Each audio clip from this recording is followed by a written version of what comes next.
Hello everyone, welcome back to Insomnia Protocol. Tonight, we have another terrifying horror story for you. Before we start, please subscribe to the channel, hit the bell, and leave a comment below. Now, get ready, and let's dive in. My daughter moved to Wisconsin about a month ago to start a new job. Honestly, I thought I would adjust faster. But it turns out that after nearly 20 years of living with another person, the silence is the hardest thing to get used to. I'm 51 years old. I work as a maintenance technician at a high school in the suburbs of Michigan. The job isn't bad. I get to school at 7 in the morning, fix minor problems, replace light bulbs, check the heating system, and take care of the things nobody notices until they stop working. It's the kind of job you can do for years without realizing how quickly time is passing. What changed wasn't the job. It was coming home afterward. Every morning, I still woke up at 6:30, made coffee, and instinctively pulled out 2 mugs. I'd open the refrigerator to pack lunch before remembering that it was just me now. I wasn't heartbroken in the way people are in movies. It was just that everything felt slightly off. One chair that got used less often.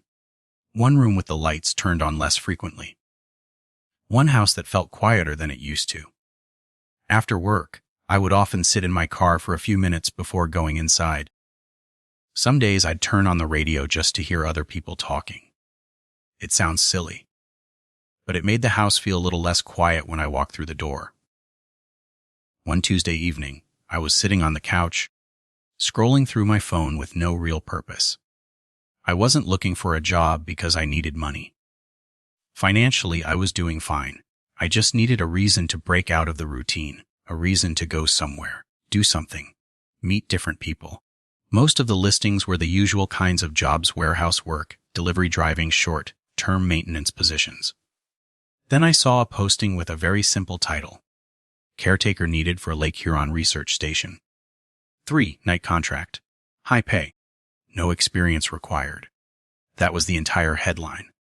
I opened it and started reading. The job sounded simple enough: stay at the research station overnight, maintain radio contact, and report any problems if they occurred. There weren't many details, but there wasn't anything suspicious about it either. If anything, it sounded more boring than exciting.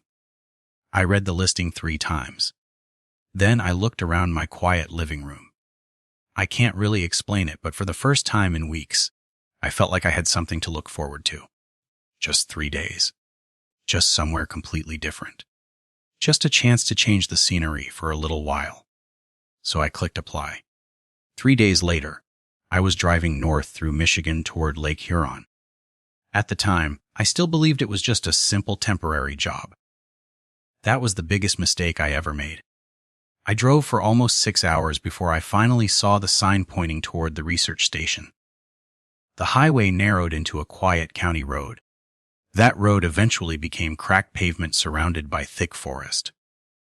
Lake Huron appeared through the trees every few minutes, stretching farther than I could see.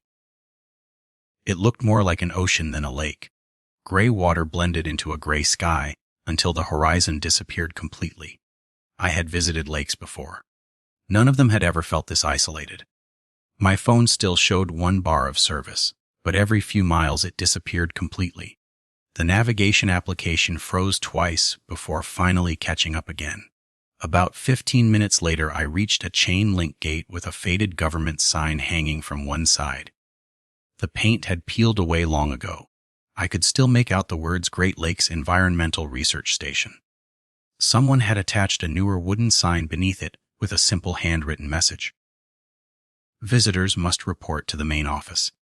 The gate stood open. Nobody was waiting outside. I drove through and followed a gravel road toward several low buildings sitting near the shoreline.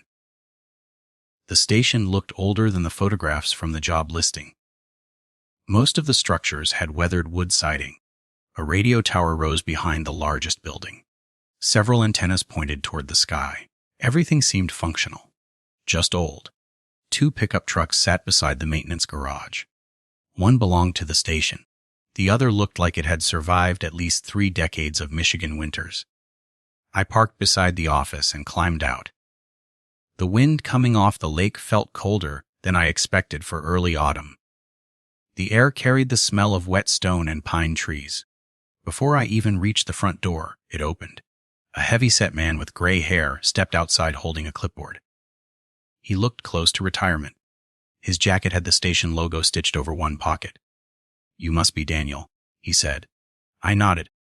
He introduced himself as Frank. His handshake was firm but quick. He spoke like someone who had repeated the same instructions hundreds of times before. He apologized for the short notice on the contract. He explained that another caretaker had experienced a family emergency. They needed someone to cover 3 nights while the regular schedule was rearranged. Nothing about his explanation sounded unusual. If anything, it made the temporary job seem even more ordinary. Frank gave me a brief tour of the property. The main office contained several desks, old filing cabinets, weather monitors, and enough coffee to supply a small town. The laboratory building had already been locked for the season because most researchers had returned south after finishing their summer work.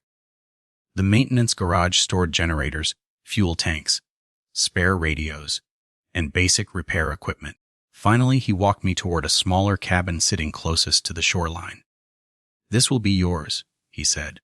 The cabin served as both the caretaker station and overnight housing. Inside, everything was simple but comfortable. There was a small kitchen, a couch, 2 bedrooms, a bathroom, and a radio room facing the lake. Several windows overlooked the shoreline. Frank showed me how to operate the communication equipment. Every 2 hours I would contact the regional office. If nothing had happened, I simply reported that everything remained normal. The calls usually lasted less than 1 minute.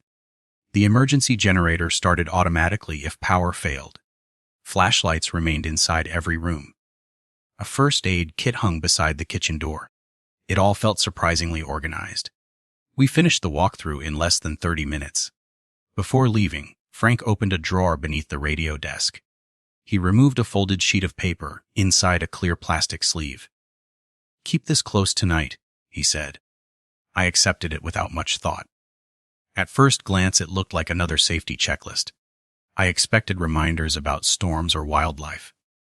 Instead, I noticed the page had obviously been rewritten many times. Different handwriting covered the margins. Several lines had been crossed out and replaced. The paper itself looked much older than the plastic sleeve protecting it. I started reading the first line before Frank gently lowered my hand. "Read it after I leave," he said. "It is easier that way." His tone changed slightly. Not frightened. Just serious. I asked whether something on the list needed immediate attention. He looked toward the lake instead of answering immediately. Then he smiled in a way that felt practiced rather than genuine. "Every place develops traditions," he said. "Fishermen have them. Forest rangers have them, we have ours. Read it later. Humor the people who worked here before us. You will be fine." That explanation sounded reasonable enough. Every workplace seemed to collect strange habits over the years. I slipped the paper back into the drawer. Frank handed me a ring holding 6 different keys. He pointed toward each building while naming the matching key. Before climbing into his truck, he reminded me about the first scheduled radio check at 8 that evening. Then he drove away without another word. I watched his truck disappear through the trees until only the sound of gravel remained. The silence afterward felt much larger than before. It was not uncomfortable, just noticeable. I spent the next hour settling into the cabin. I unpacked my overnight bag. I made coffee. I walked around the shoreline while there was still daylight. The lake remained calm. Small waves rolled onto the rocky beach with steady rhythm. A pair of gulls circled overhead before drifting south. Nothing looked unusual. Around 6:30, I heated a frozen dinner inside the microwave and ate while watching the sun sink lower over the water. The colors faded quickly.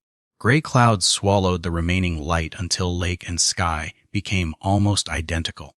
After cleaning the dishes, I remembered the folded paper waiting inside the radio desk.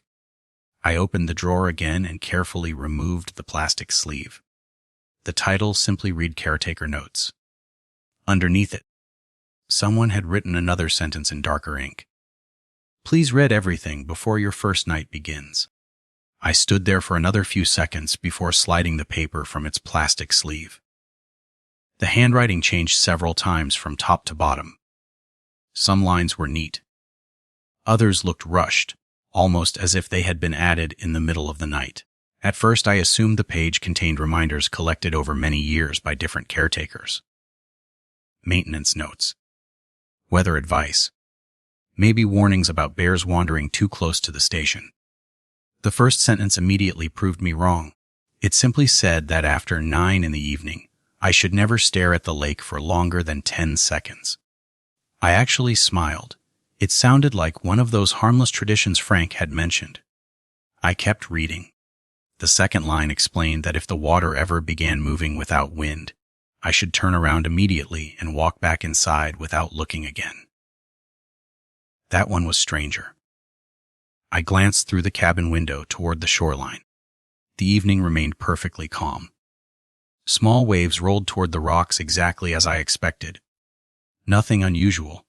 The next instruction said I must never answer if somebody called my name from the lake. Even if the voice belonged to someone I loved, I lowered the page and laughed quietly to myself. Whoever had written these notes clearly enjoyed practical jokes. The following rules became even stranger. A wooden boat at exactly 11:17. A question coming through the radio that required a very specific response. Someone wearing a yellow raincoat standing 50 meters away. A stopped clock at 2:14. Finally, the last paragraph described complete silence across the lake. No waves, no insects, no wind. According to the note, that was the moment to pray. I leaned back in the chair and rubbed my forehead. Every workplace really did collect strange traditions. Maybe this had become a running joke for new employees. I folded the page carefully and slipped it back into the plastic sleeve anyway. There was no reason to throw it away. Around 7:45, I prepared for the first scheduled radio check.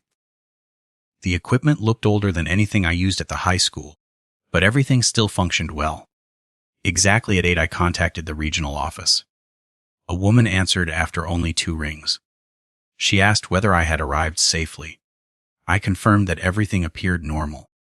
She thanked me and reminded me about the next scheduled call. The conversation lasted less than 30 seconds. Afterward, I walked through every room once more, mostly because I had nothing else to do. I checked the locks even though the station felt perfectly safe. The forest surrounded the property on 3 sides. Lake Huron stretched across the 4th. I could not see another building anywhere along the shoreline. Darkness settled quickly after sunset. By 8:30, the windows reflected more of the cabin than the outside world. I turned on a small lamp beside the couch and began reading a paperback novel I had packed for the trip. Every few minutes I looked toward the lake without really thinking about it. The water looked almost black now. Moonlight barely reached the surface because clouds covered most of the sky. Around 9:15, I remembered the first rule from the paper. Without meaning to test it, I found myself watching the shoreline through the window. I counted silently. 1, 2, 3. At 8 seconds, I smiled at my own stupidity and looked away. I had almost followed the note without realizing it. That thought amused me more than anything else. At 10, I brewed another pot of coffee. I normally stayed awake until midnight anyway, so the overnight schedule did not bother me. The cabin remained warm. The generator hummed softly outside. Occasionally, the radio produced a faint burst of static before becoming quiet again. I blamed the weather. At 10:30, the wind faded almost completely. The waves sounded gentler. The forest behind the station became still, I noticed, because silence in places like this always arrived gradually. One sound disappeared. Then another. Nothing about it felt threatening. Just peaceful. I stepped outside carrying my coffee mug. The night air felt colder now. I walked onto the wooden deck overlooking the shoreline.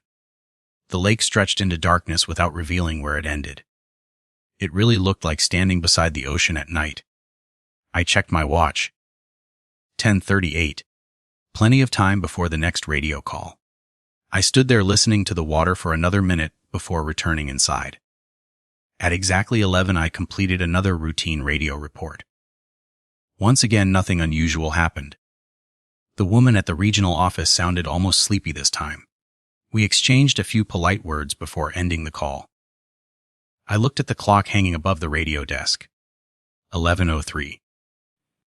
Without meaning to, I remembered another line from the paper. 11:17.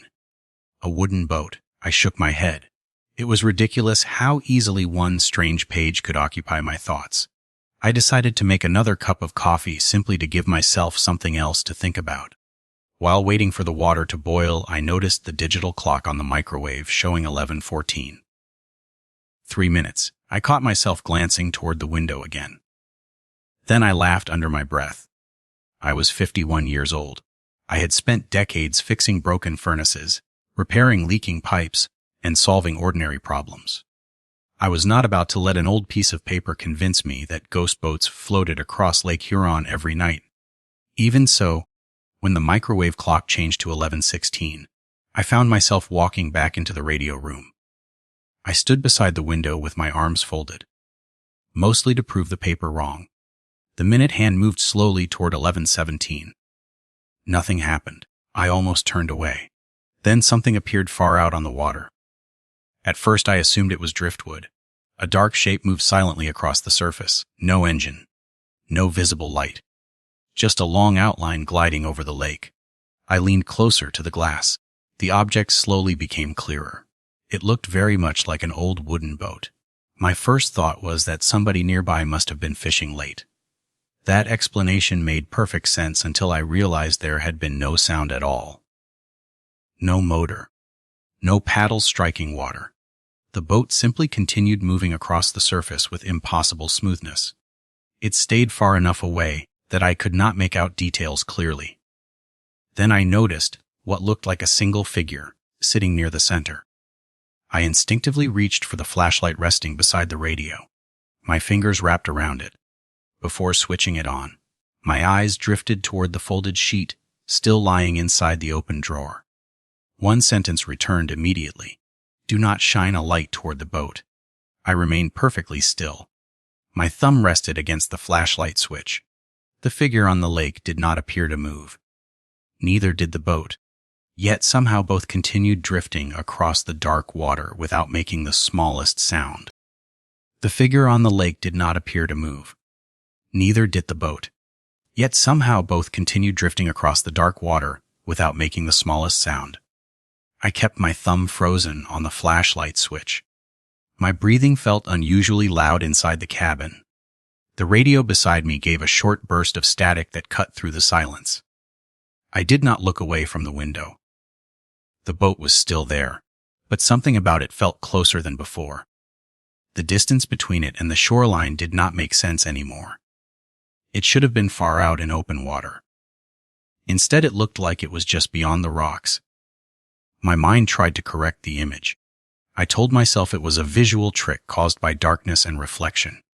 The lake's surface was too dark to judge distance properly. Then the figure on the boat shifted slightly. It was not a wave or wind movement. It looked deliberate, like someone adjusting their posture while sitting. My throat tightened without warning. I forced myself to step back from the window. The floor creaked under my weight. That sound felt wrong in the silence.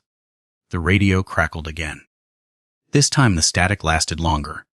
I walked closer to it without taking my eyes off the window reflection. The boat was still visible through the glass. The figure now seemed to be facing directly toward the cabin. I told myself that was impossible. The cabin windows were too small and too high to be visible from that distance. I reached for the radio handset. My hand hesitated before touching it. The paper in the drawer came back to my mind. I did not want to follow instructions from something I had dismissed earlier. But the situation no longer felt like a joke. The radio emitted another burst of noise, then a pause. In that pause, I thought I heard something else. It sounded like breathing, but it was not coming from inside the cabin. It came through the speaker. I slowly lifted the handset. Before I could speak, the static stopped. A voice came through instead. It was calm and steady. It asked if I was still on the shore. The phrasing felt unnatural, as if the words were copied from somewhere else. I froze. My instinct was to answer normally. Then I remembered the paper. The instruction was not about truth or lies. It was about identity. I lowered my voice and responded that I had never arrived. The moment I said it, the radio emitted a sharp crack. The sound was like glass breaking inside the speaker. Then silence returned immediately. I stood still, waiting for something else. Outside, the boat had stopped moving entirely. The figure on it no longer shifted. It looked fixed in place, like a photograph placed on the water. My eyes started to hurt from staring too long. I blinked and looked away for a second. When I looked back, the boat was closer again. Not by distance in water, but by angle. It had changed direction without moving across the surface. It now faced directly toward the cabin window. The reflection of my own face in the glass looked slightly delayed. I raised the flashlight slowly. My thumb was still on the switch. The instruction from the paper pressed into my thoughts again. Do not shine light toward the boat. My arm trembled. The silence outside deepened further. Even the lake seemed to lose texture. No ripples. No sound. No movement from the forest behind me. It felt as if the world had narrowed into a single point.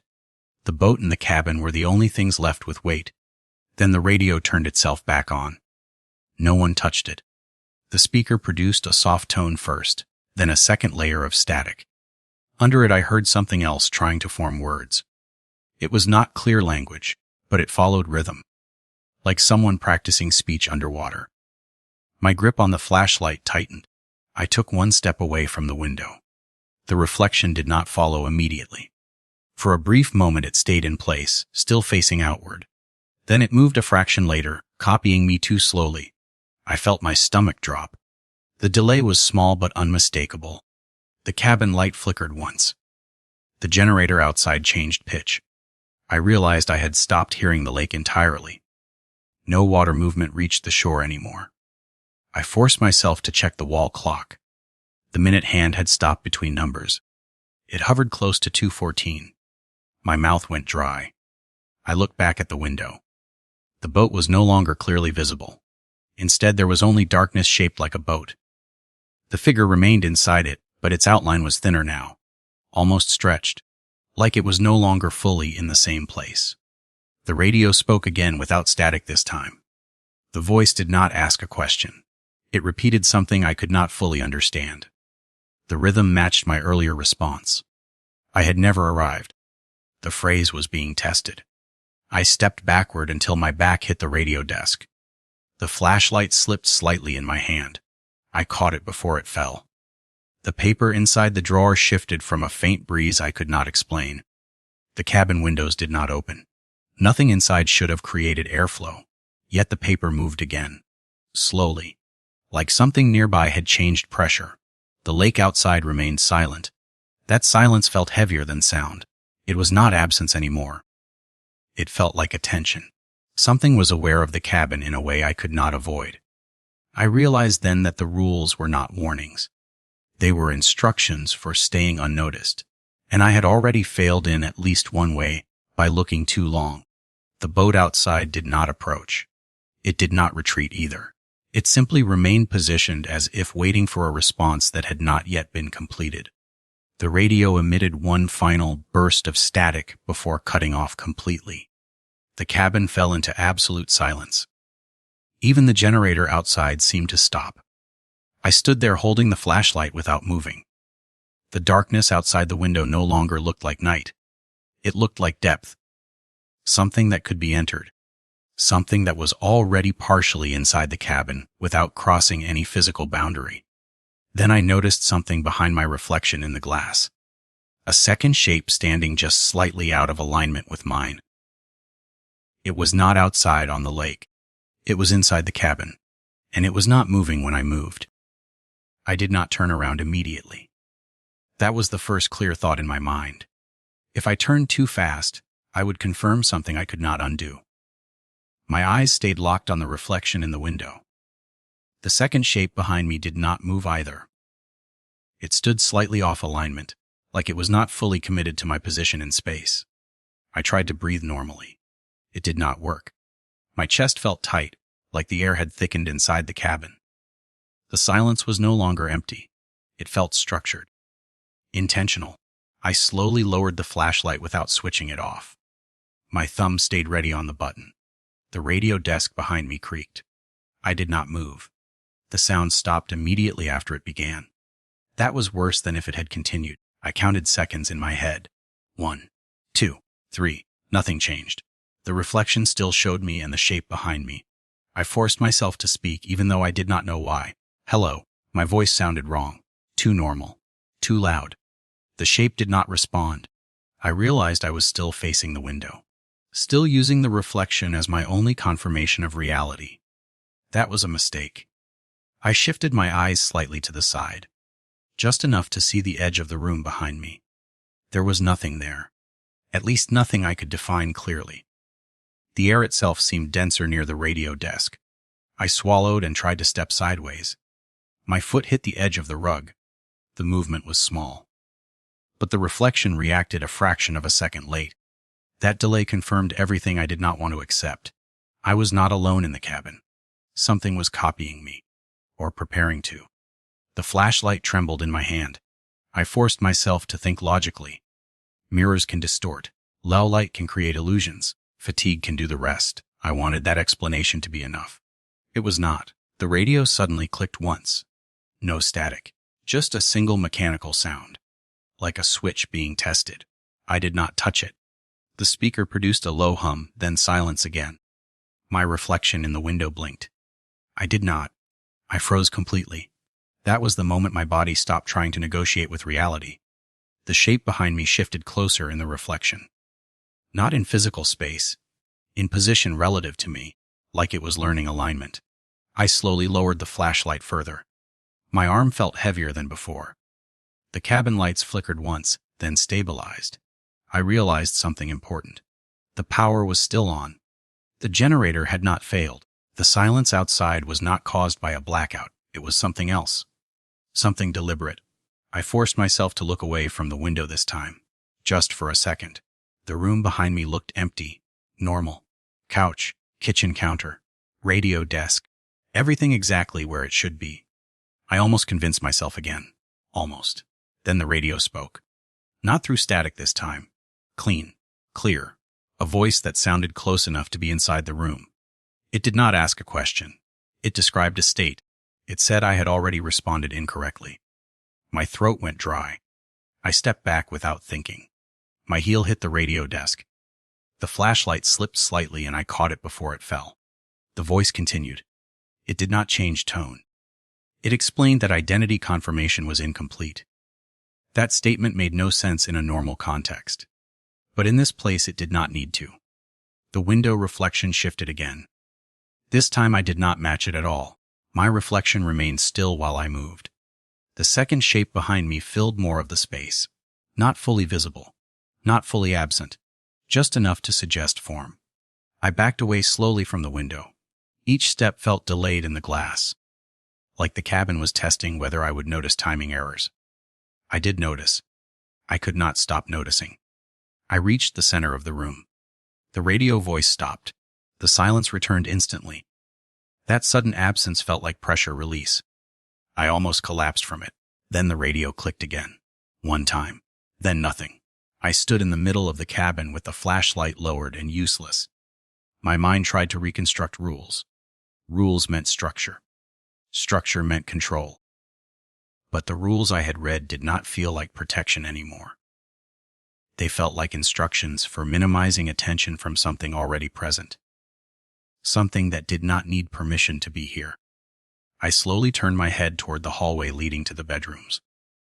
No reflection there. No window. Just darkness inside the cabin. The kind of darkness that does not behave like absence of light. It behaves like presence without form. I took one step toward it. Then another. The floorboards did not creak this time. That detail scared me more than sound would have, because it meant something was already adjusting the environment to reduce noise. I stopped again. Listened. Nothing. No wind. No water. No generator. Even my breathing felt muted now. I raised the flashlight slightly but did not switch it on. I was afraid of what it would reveal, but also afraid of what it might signal. The radio behind me turned itself on again. This time it did not speak immediately. It waited. Then it repeated a fragment of my earlier words.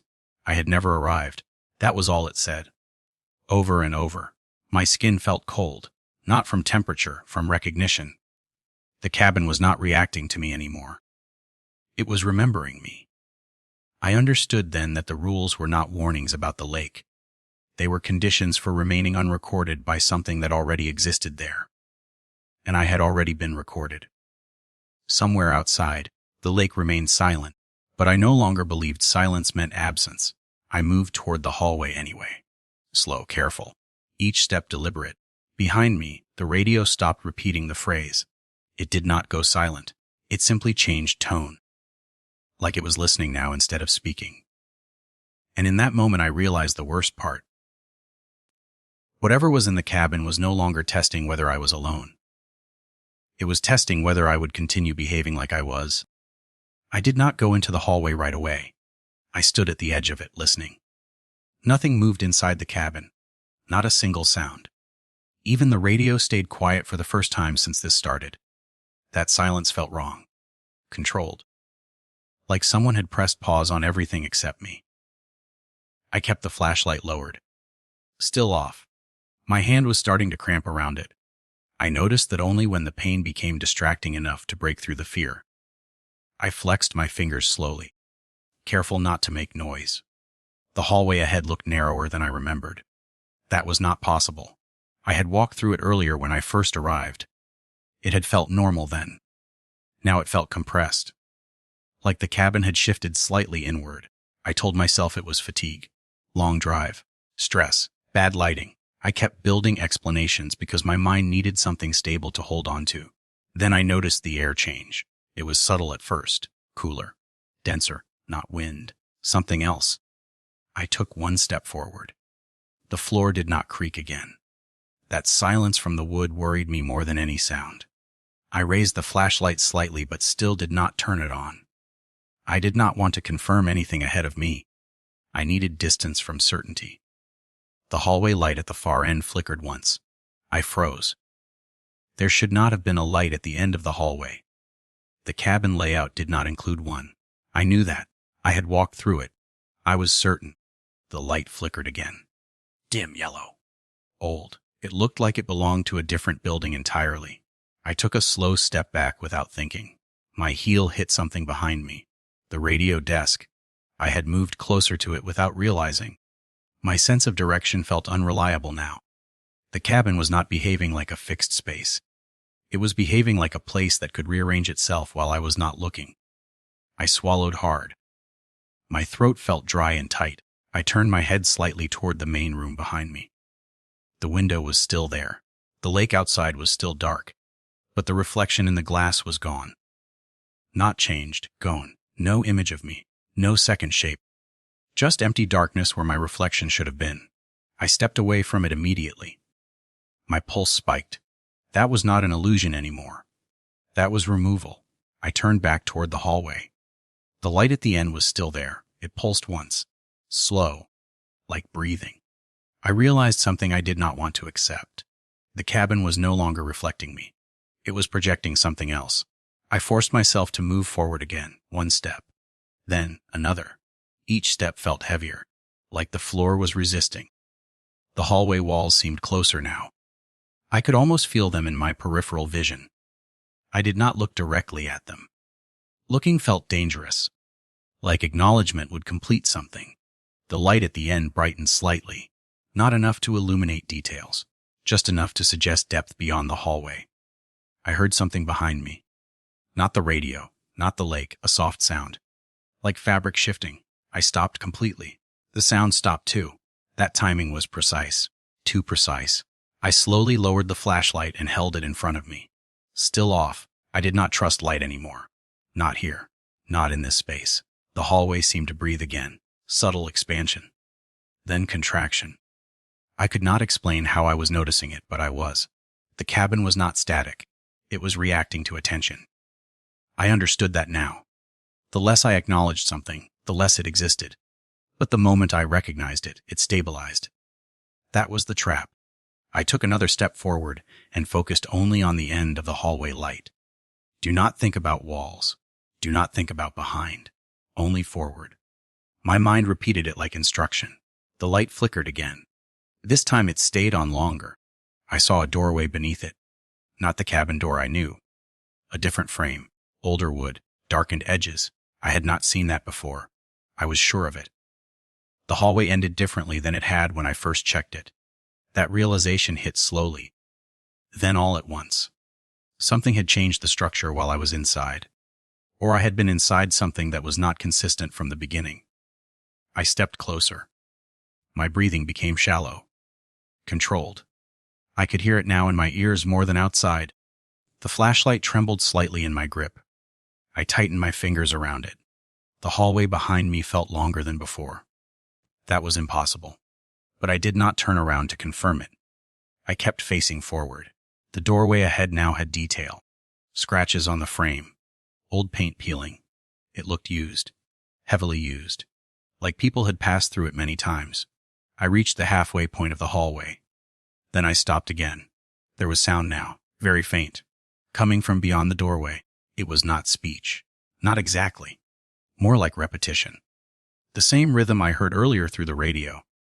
I had never arrived. The phrase was not coming from the radio anymore. It was coming from inside the structure of the cabin itself. I felt my legs weaken slightly. I forced myself not to lean on anything. The hallway walls felt too close now. I could almost feel pressure on my shoulders.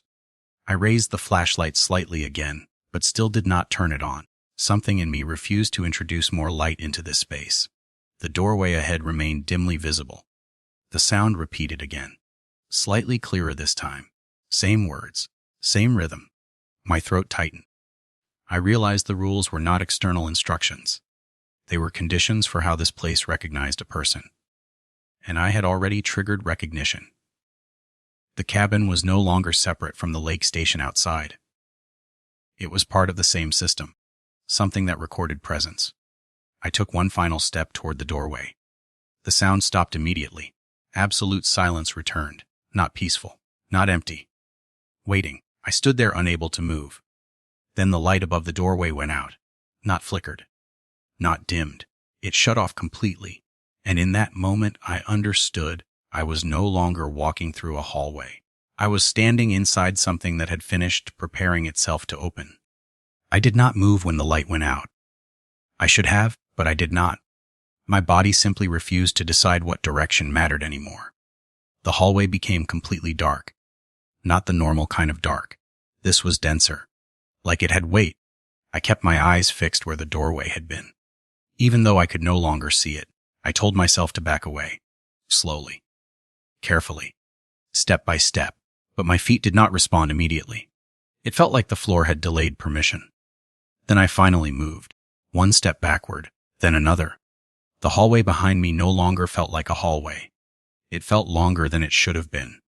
That realization came without visual proof. Just instinct, just wrongness. I raised the flashlight slightly again. Still off. I did not trust it anymore. Not the light, not the beam, not what it might reveal. My breathing became uneven. Short, controlled. Then broken again. I stopped trying to control it. The silence pressed harder now. Not just around me. Inside me. I reached the midpoint of the hallway again, or what felt like it. I was no longer certain of distance. The cabin had lost scale. Or I had lost the ability to measure it. Behind me, the main room should have been visible. But when I turned my head slightly, there was nothing familiar left. Only darkness. No window reflection. No radio desk outline. Just a void that felt structured, like it had edges I could not see. I turned forward again immediately. That was a mistake, because something had changed in front of me. The doorway was back. Not lit. Not open. But visible, as if the darkness had decided to outline it again. I froze. I did not understand how it could return after the light went out. That should not have been possible. The air shifted. Slight pressure change. Like the cabin exhaled. Then the radio behind me turned on. I did not hear static this time. Just a tone. Low. Continuous. Familiar. I had heard it before. I just did not know where. The sound from the radio slowly matched something else. Not words yet. just rhythm. The same pattern repeating slow. I had never arrived.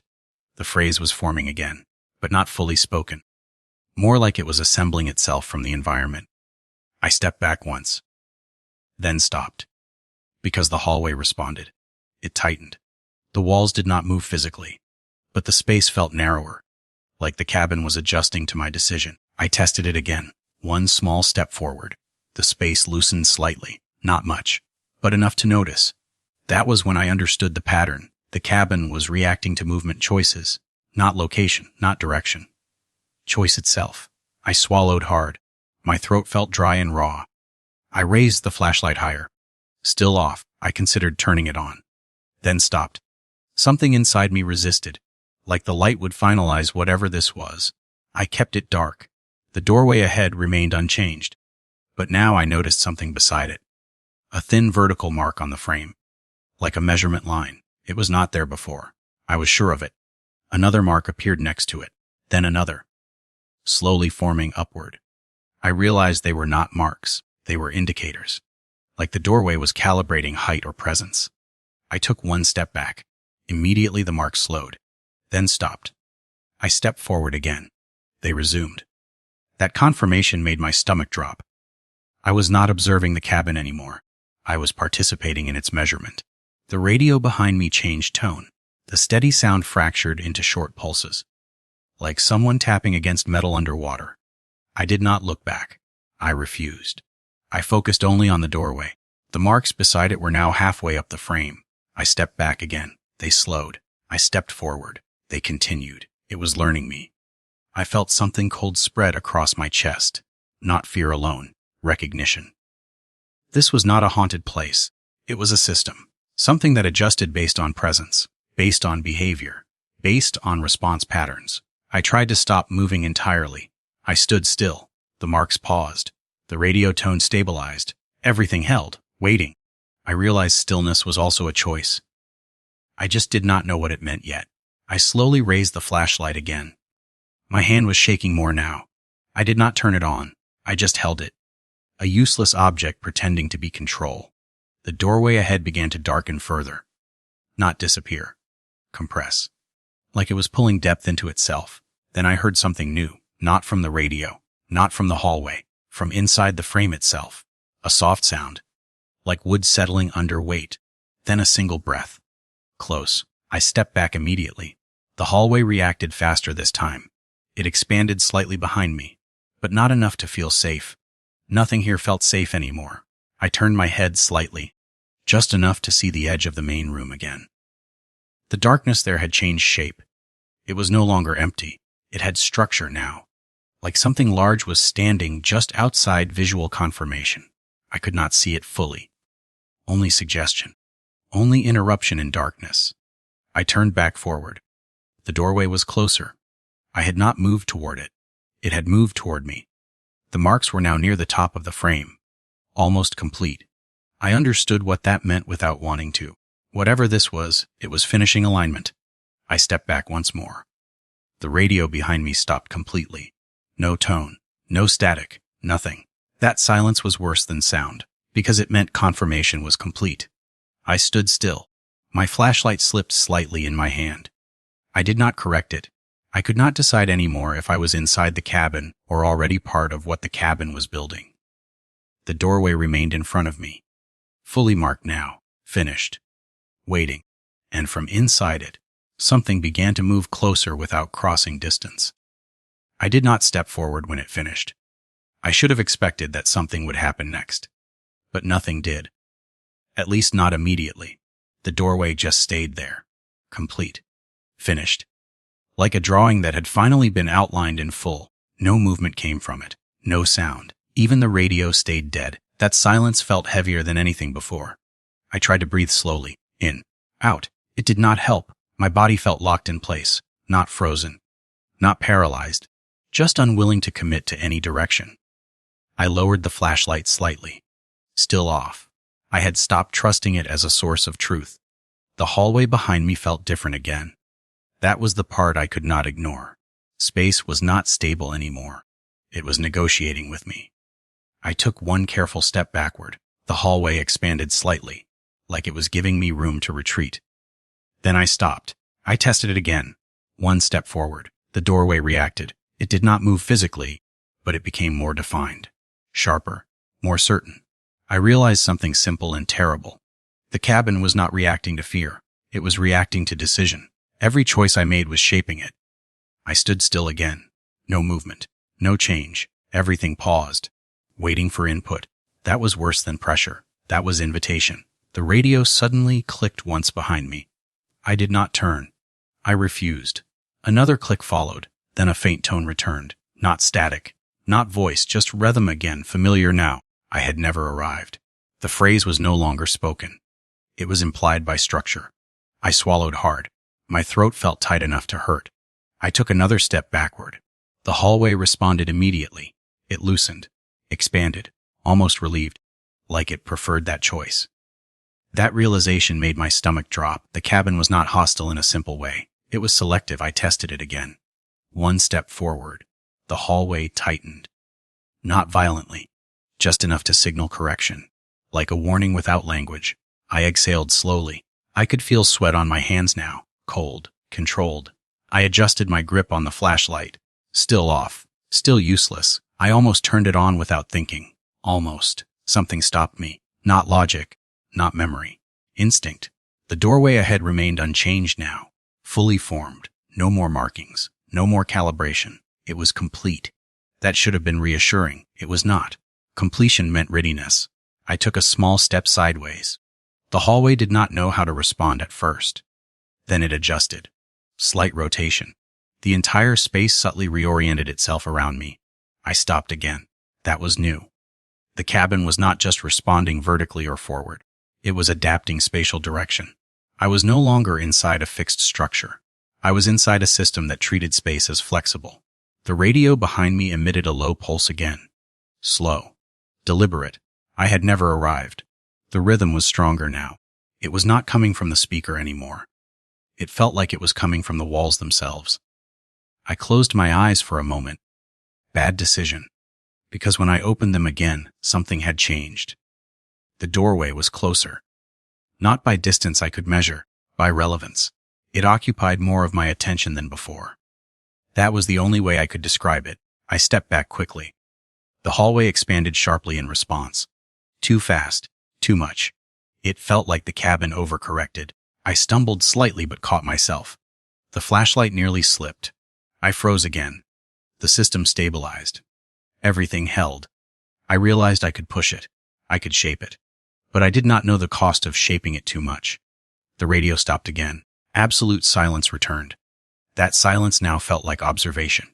I took one careful step forward. The doorway did not react immediately this time.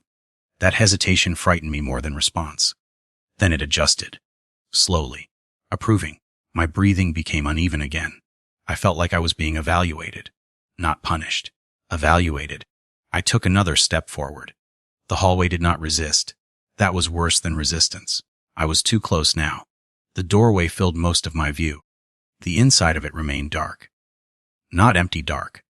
Layered dark. Like depth stacked on depth. I could feel something inside it paying attention without moving. I stopped right in front of it. My body refused to go further. That was final. Something had reached limit. The radio behind me came alive one last time. No tone, no static. Just one phrase forming slowly, not spoken by voice, constructed by sound. I had never arrived, but now it added something new, a continuation. I had never arrived because arrival was not required. My blood went cold. I understood too late. This was not a place I had entered. It was something I had been recorded into.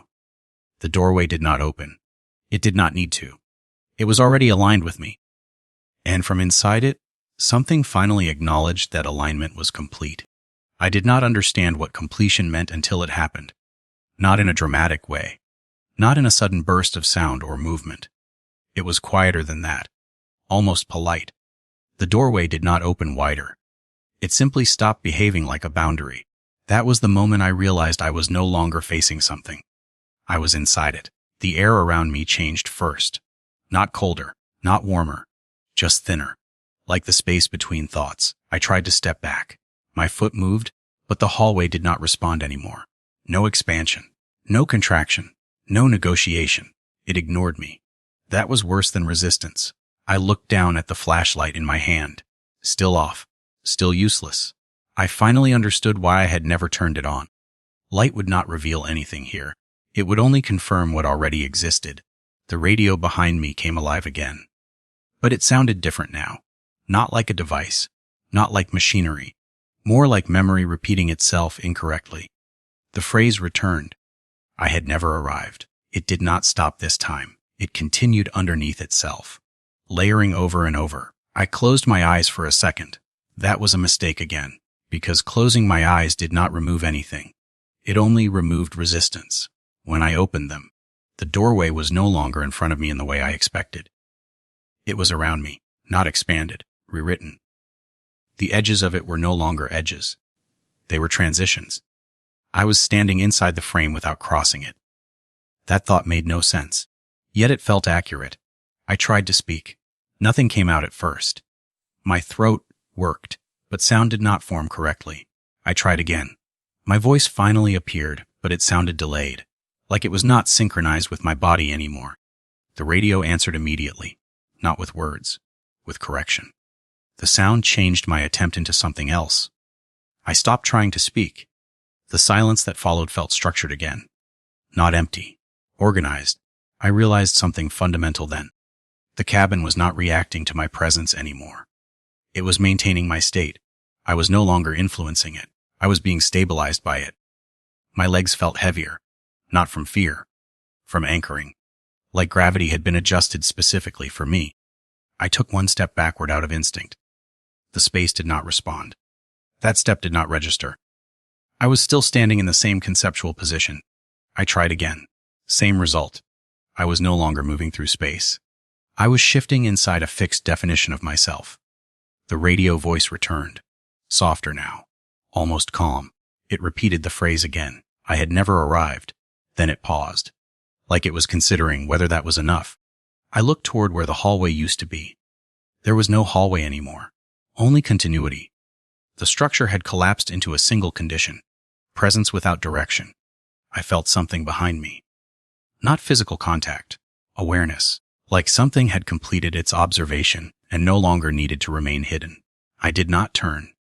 I did not want confirmation. That was the last decision I had that still felt like mine. The rest had already been absorbed into the system. The cabin. The lake, the rules, the silence. They were not separate anymore. They were functions of the same thing. I tried to remember why I came here. Wisconsin. My daughter. The job listing. The normal life I had before this. The memories were still there, but they felt distant. Not erased. Repositioned. Like they belonged to someone else who had already been accounted for. The radio stopped completely. No sound. No correction. Just absence. That absence felt like final acknowledgement. I stood there without movement. Without resistance. The doorway was no longer visible because visibility itself had stopped being relevant. I understood then that the rules were never warnings about survival. They were instructions for how to be absorbed without disruption. And I had followed them enough to be retained. The last thing I felt was not fear. It was classification. Then the cabin did something simple. It stopped needing me to notice it, and everything became quiet in a way that no longer required explanation. I remember the quiet first, not the soundless kind, the finished kind, like something had ended and did not bother announcing it. There was no cabin anymore in the way I understood it. No hallway, no doorway, no edges. Just continuity. I stood inside it without feeling placement. Time felt uncertain. Maybe gone. Maybe folded. I tried to think of my body. It was still there, but the thought did not anchor anything. I looked down and saw nothing meaningful. Not absence, not presence, something in between. The memory of holding a flashlight came back, but the object itself felt irrelevant now. I was aware of awareness. That was the closest way to describe it. Then I realized I was not alone in the way I used to define that idea. There was something else, but calling it something was already incorrect. It did not occupy space beside me. It occupied recognition. I understood why the rules existed only after they stopped mattering. They were not warnings. They were formatting instructions. Ways for something to remain readable without collapsing. I tried to remember Lake Huron. Water, shoreline, night wind. The memory arrived distorted, not broken, edited. The lake was no longer a place. It was a surface condition. Something that reflected back whatever stood near it long enough. I felt the idea of it shift around me, like it was being reviewed. Then it stopped. Not because it left, because it had been fully processed. I think that is when I understood the boat was never the threat.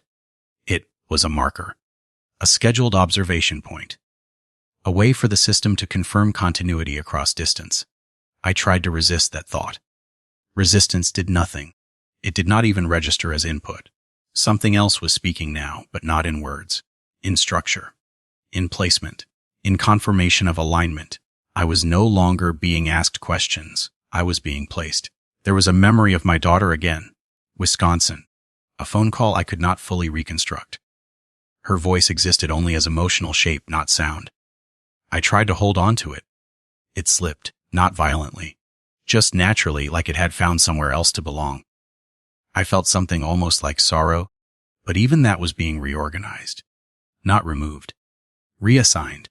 Then I understood the final rule, not the written ones, the last one, the one that was never printed. If the lake is no longer in front of you, it is because you are already within its field of recognition. That realization did not scare me. It completed something instead.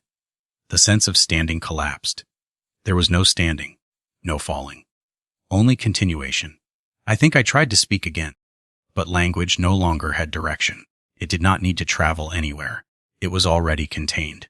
Then there was a moment where everything aligned fully. Not suddenly, not violently, just finally, like a lock settling into place after too many failed attempts. And I understood I was not the caretaker anymore. I was the record of the caretaker. A trace left in a system that did not erase failures. It incorporated them. The silence that followed was not empty. It was finished. And somewhere far beyond what I could still call distance, Lake Huron remained calm, as if it had never been disturbed at all.